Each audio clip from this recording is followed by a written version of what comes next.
నమస్కారం అండి గురువుగారు. బాగున్నారా మేడం గారు? మనం ఈరోజు హలీం చేస్తున్నామండి హలీం. ముందుగా లేత మటన్ తీసుకొని, అందులో ఉప్పు, కారం, ధనియాల పొడి, జీరా పొడి, అలాంటి ఉప్పు అన్నీ యేసుకొని, కొద్దిగా అల్లం వెల్లుల్లి పేస్ట్ యేసుకొని, బాగా కలుపుకోవాలి. కలుపుకున్న తర్వాత ఆ! కొద్దిగా పెరుగు, ఆ! పచ్చిమిరపకాయలు, ఆ! ఏసుకోండి. ఏసుకోండి. ఏసుకున్న తర్వాత మళ్ళీ కలుపుకోండి. కలుపుకొని కొద్దిగా పుదీనా, కొత్తిమీరి, ఫ్రైడ్ ఆనియన్స్ ఇవి గూడా ఏసుకోవాలి. అయితే దీనికి ముందు జీడిపప్పు, బాదం పప్పు, ఎర్ర కందిపప్పు, మినపగుళ్ళు, బాస్మతి రైస్ ఇవన్నీ ఏసుకొని సోక్ చేసుకోవాలి.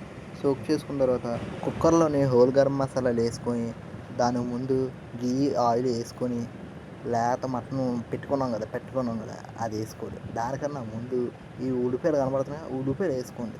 దాని తర్వాత ఆ పక్కనే కడాయి ఉన్న ఆ గిన్నెలో ఏంటనుకున్నారు? మనం నానబెట్టుకున్నాం కదా! అవి ఉడకబెట్టుకోవాలి. బాగా ఉడకబెట్టుకోవాలి. ముందు ఈ ఉల్లిపాయలేసుకొని ఆ! తర్వాత అవి కలుపుకో ఆ లేత మటను అలా కలుపుకుంటూ ఉండాలి. అలా బాగా వాటర్ పైకొచ్చేంత వరకు కలుపుకొని ఆ! అప్పుడు నేను రోజ్ పెటల్స్ ఏసుకొని కుక్కర్ ఒక 12 విజిల్లు పెట్టేసుకున్న తర్వాత ఇలా మెత్తగా ఉడికిపోద్ది.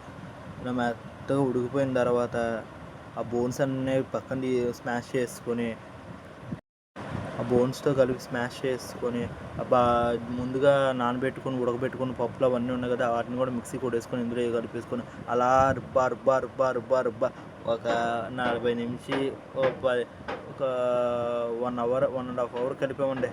అలా కలిపిన తర్వాత అదిగోండి ఇలా సూపర్ హలీం వచ్చేస్తది. అలా కలుపుకుంటూ ఉండాలి. ఎంత బాగా కలిపితే అంత బావుంటదండి హలీం. సరేనండి. అయితే ఉంటానండి గురువుగారు.